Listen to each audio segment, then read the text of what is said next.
Off the field, his flamboyant personality caused plenty of controversy. But on the field, Primetime was one of the most electrifying athletes in the history of sports. This is the story of the one and only Deion Sanders. Deion Sanders, born in Fort Myers, Florida, his childhood was difficult with his parents. They divorced when he was only 2 years old. Raised in public housing by his mother, Connie Knight, he learned the value of hard work as she worked as a cook and custodian. Deion's father struggled with drug addiction, and his stepfather figure battled alcoholism. To keep him away from negative influences, his mother enrolled him in sports at a young age. The combination of his mother's strong influence and his love for sports laid the foundation for his character development and relentless work ethic. When Deion entered North Fort Myers High School, he was an instant star, displaying exceptional talent in football, baseball, and basketball. He earned all-state honors in each sport, solidifying his status as a standout athlete. During a basketball game where he scored 30 points, a friend gave him the iconic nickname Primetime, which stuck like glue. His high school stardom was so exceptional that he was recognized by the Florida High School Association by being named to the All-Century team. Despite being selected in the 6th round of the MLB draft by the Kansas City Royals, Sanders declined the offer and chose to pursue college instead. Sanders was heavily recruited out of high school, but he opted to go to Florida State University in order to stay in close proximity to his mom, and because they offered him guaranteed playing time in his freshman year. His journey as a Florida State Seminole took off immediately in Tallahassee. The young star showcased his talents in football, baseball, and track during his time at FSU. As a freshman, Sanders played cornerback for the football team and displayed his skills in the outfield for baseball. In 1985, he contributed to the baseball team's 5th-place national finish and helped the track team secure a conference championship. The following year, Sanders earned recognition as a 3rd-team All-American in baseball and an All-South Independent First Team in football. His astonishing speed was evident as he stole 27 bases and reached the College World Series. In 1987, Sanders achieved a rare feat, competing in both the conference championships in track and baseball on the same day. His athleticism was on full display as he played in the baseball semifinal, ran a leg of the 4x100 relay, and returned to the diamond for the championship game, all while securing conference titles for both teams. In 1988, Primetime emerged, creating headlines and controversy with his confident persona. His boldness and unapologetic self-assurance garnered attention, including his decision to skip classes and exams. Despite the scholastic controversies, Sanders' talent and impact on the field solidified his status as a college football legend. He received the Jim Thorpe Award as the nation's top defensive back and was an elite punt returner. Sanders' biggest play was when he delivered a game-sealing interception with 5 seconds remaining in the 1989 Sugar Bowl, securing victory for the Seminoles. Throughout his college career, Sanders tallied impressive stats, including 14 interceptions, 3 of which he returned for touchdowns, and 3 punt returns for touchdowns. His performance earned him 2 first-team All-American honors, leaving a lasting impact on the FSU football program.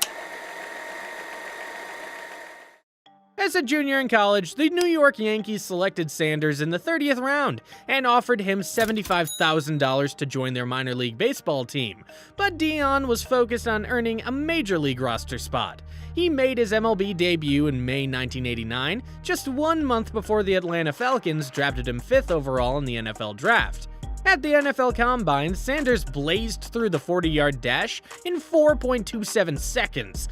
Confident in his abilities, he famously said to the New York Giants, "I'll be gone before your pick. I ain't got time for this," and abruptly walked out of the meeting with their team. Immediately after signing his rookie contract with the Falcons, Sanders fulfilled a promise to his mother by buying her a new home in an upscale neighborhood in Florida. Sanders wasted no time making a thunderous entrance into both professional sports. Despite a contract dispute with the Falcons, he showed off his baseball talent, hitting a home run against Randy Johnson while still working on his NFL deal. In his debut with the Falcons, he returned a punt 68 yards for a touchdown against the LA Rams. The fans were astounded by such a performance. The touchdown made him the first person to ever hit a home run in the majors and score a touchdown in the NFL, all in the same week.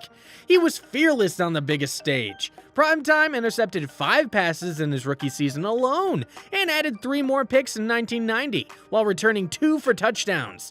Meanwhile, his stint with the Yankees faced challenges, highlighted by a low .171 batting average in his first 2 seasons combined. George Steinbrenner eventually waived Sanders, citing concerns that his football career was affecting his baseball performance. Despite these obstacles, Sanders' larger-than-life persona persisted. In 1991, Deion Sanders found himself with a unique opportunity as the Atlanta Braves signed him, allowing him to play both MLB and NFL in the same city.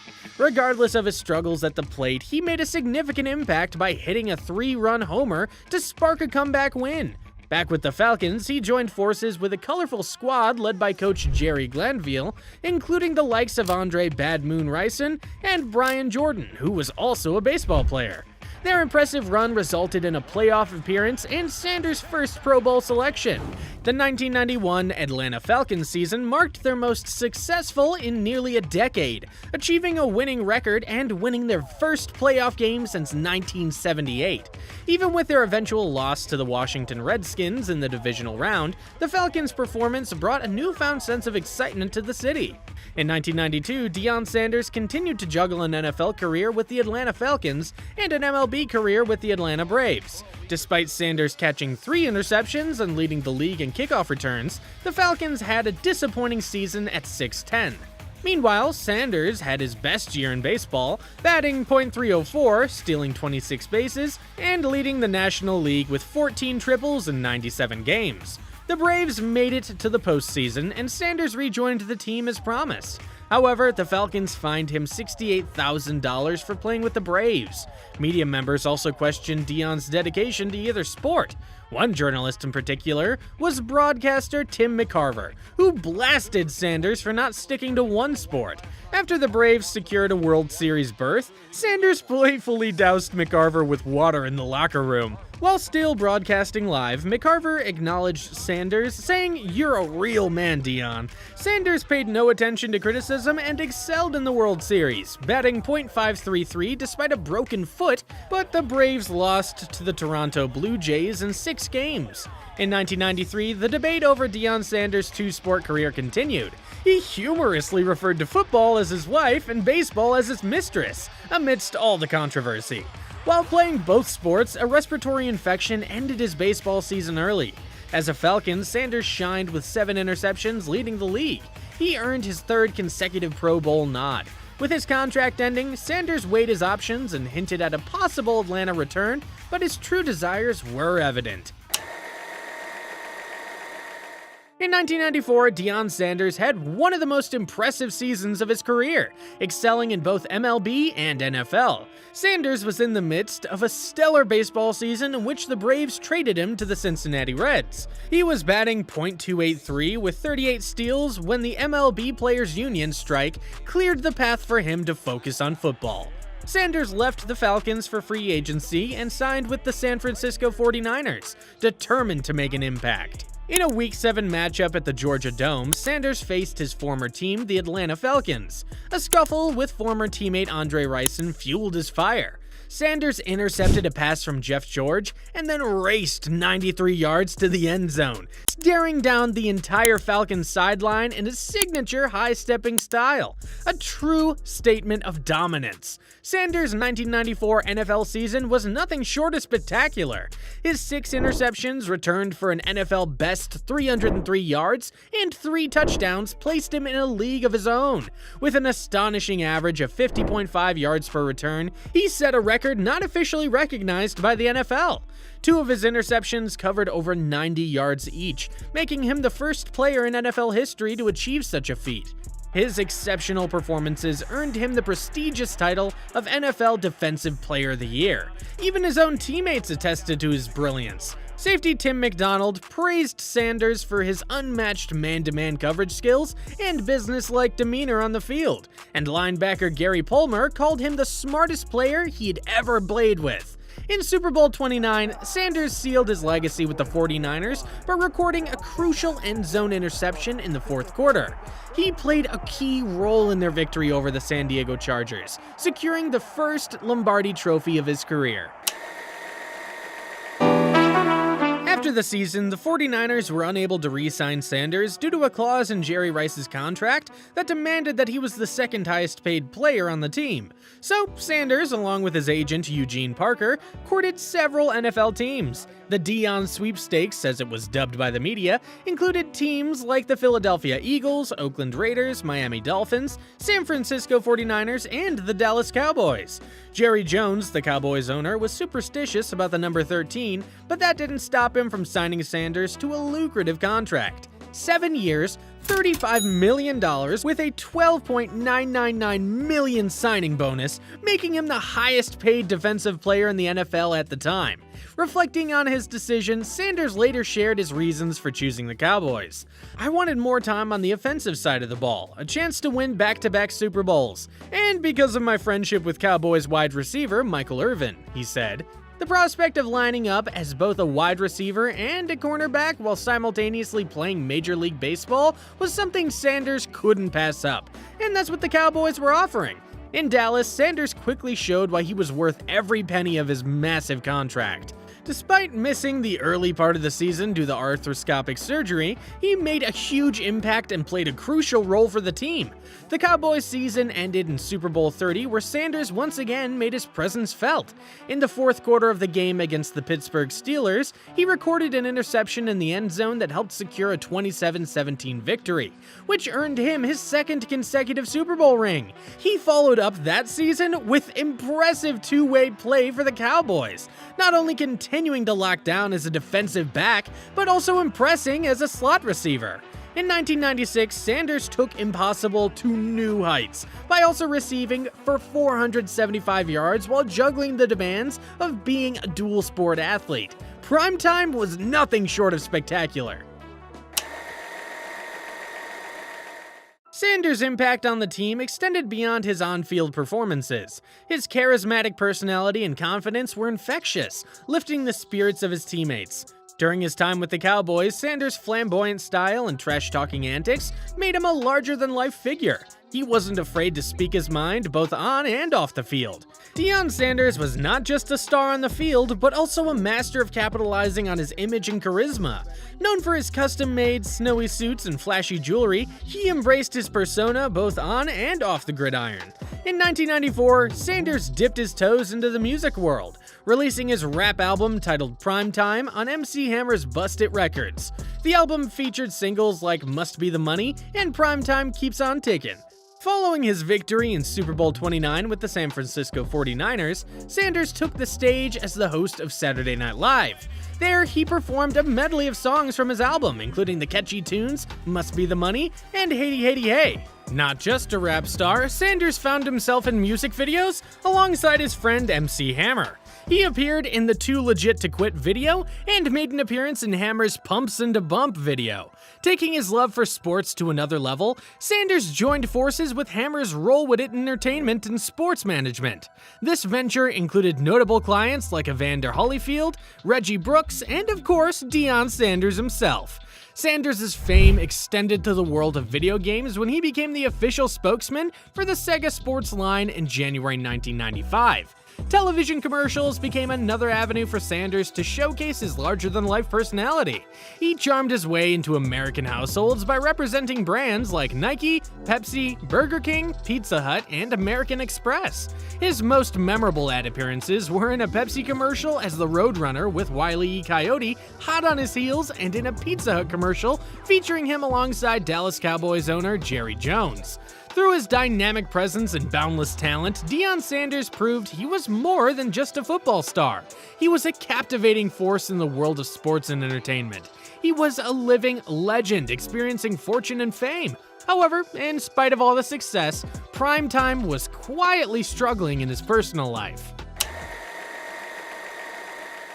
Behind the glitz and glamour of fame, Deion Sanders was grappling with personal struggles. His marriage was falling apart, and the divorce led him to losing custody of his children. Suicidal. Whoa. Yeah, I was suicidal. I was, That's deep. everything, dog. I had everything. Every time you turn on the TV, I was on every commercial. top of my game. As he reached the pinnacle of success, he realized that material achievements couldn't fill the void inside him. In late 1997, in the depths of his despair, Sanders attempted to end his life by driving his car towards a cliff. Miraculously, he survived the crash with minor injuries. This wake-up call prompted him to seek a new path rooted in faith and spirituality. With the guidance of his agent, Eugene Parker, Sanders found solace in the teachings of Bishop T.D. Jakes at the Potter House Church in Dallas. He embraced Christianity and began attending church regularly, seeking strength and healing from all his pain. "It works for me," Sanders said about his newfound faith. "I had to deal with my faith, deal with my strength, and fight off the enemy. I wouldn't be where I am today without my faith." In his new spiritual path, Sanders discovered that his pursuit of success and fame as primetime was taking a toll on his personal life. He longed for genuine happiness and to be known for more than just his flashy persona. His experiences made him realize the importance of separating the celebrity from the person he truly was, and served as a massive turning point in his life's journey. In 1998, reinvigorated by his newfound faith, Sanders focused solely on football, leaving baseball behind. He made an impact on the field with 5 interceptions, 1 returned for a touchdown, and 2 punt return touchdowns, earning him a 7th Pro Bowl selection and 6th first-team All-Pro nod. The following year, injuries limited Sanders to 14 games, but he still managed 3 interceptions and a punt return touchdown, once again getting himself voted into the Pro Bowl. Despite Deion's individual success, the Cowboys faced postseason struggles after their Super Bowl victory in 1995. While they won a playoff game against Minnesota in 1996, they failed to advance further during Sanders' tenure with the team. As the end of the 1999 season approached, it marked the end of Sanders' time with the Dallas Cowboys. On June 2, 2000, the Cowboys released Sanders to create salary cap space. Shortly after, he signed a massive 7-year, $56 million contract with the Washington Redskins, alongside other aging stars Bruce Smith and Mark Carrier, all aimed at achieving immediate success. However, despite starting with a promising 6-2 record, the Redskins faltered, losing 6 of their 8 games and finishing the season with an 8-8 record, missing the postseason. Sanders made a notable contribution with 4 interceptions, but surprisingly retired from football before the 2001 season, leaving fans and the football world stunned by his sudden decision to step away from the game. Retired from football, Deion Sanders returned to baseball in 2001, signing with the Cincinnati Reds, but struggled with a .173 batting average in just 29 games. He then joined the Toronto Blue Jays single-A affiliate in Syracuse, hitting a respectable .252 before deciding to retire from baseball altogether. His final game as a pro saw him hitting a home run and an RBI single. In 2002, Sanders began a new chapter as a part of CBS's NFL pregame show. However, the Redskins agreed to waive him from their reserved retired list, leading to a brief attempt to sign with the Raiders for the playoffs. However, league rules barred this activation, so he chose to stay retired. But Primetime did eventually make a return to the NFL in 2004. As CBS reduced his salary, Baltimore Ravens players convinced him to unretire and join their team. He had been away from the game for 3 years, and still, Sanders was a star as soon as he returned to the field, securing interceptions and earning a spot as the NFL's 2nd all-time leader in pick sixes. He continued to excel in 2005, but after the Ravens missed the playoffs again, Sanders decided to retire for good. After bidding farewell to his playing days, Deion Sanders found a new sense of purpose in coaching and teaching. With a passion for the game, he embraced the role of mentor and guide for young athletes. His journey into coaching began at Prime Prep Academy and AAA Academy, where he nurtured budding talents. What if, God forbid, that you were in an accident or an incident? You didn't recall anything about your life.